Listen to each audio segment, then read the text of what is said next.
பிரம்மச்சரியத்தில் எப்படி பிள்ளைகள் படிக்கணுன்றதுக்கு ஒரு பையனை கொண்டு போய் 7 வயசில் சேர்த்துட்டாங்க. 14 வருஷம் குருகுலத்திலே இருந்து படித்தான்.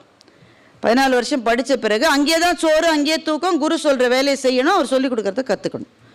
ஒரு நாள் அந்த அம்மா சாம்பாரோ கீரை கூட்டோ ஏதோ ஒன்று போட்டிருக்கு. அதை சாப்பிட்டுட்டு குரு பத்தினி அவர்களே ஒரு சிறு விஷயம்னு, என்ன தம்பி, இன்றைக்கு விளக்கெண்ணெயில் நீங்கள் செய்து விட்டீர்கள் என்று நினைக்கிறேன், ரொம்ப கசப்பாக இருக்குன்னு. அந்த அம்மா என்ன சொல்லிச்சு, நான் வீட்டுக்காரரை கூட்டிகிட்டு வரேன்னு போயிடுச்சு. குரு வந்தார், என்னன்னு கேட்டார். இல்லை குரு, நான் தான் இதை சாப்பிட்டேன், அது கசப்பாக இருக்குது, இன்றைக்கி அம்மா தவறுதலாக விளக்கெண்ணியை பயன்படுத்திட்டாங்கன்னு நினைக்கிறேன். இவர் காஃபியை பற்றி சொல்லும்போது எனக்கு அதுதான் ஞாபகம் வந்தது.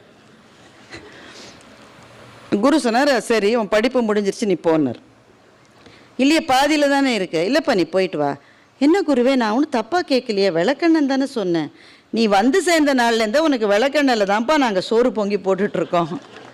இவ்வளவு நாளாக உனக்கு அது தெரியல, இன்றைக்கி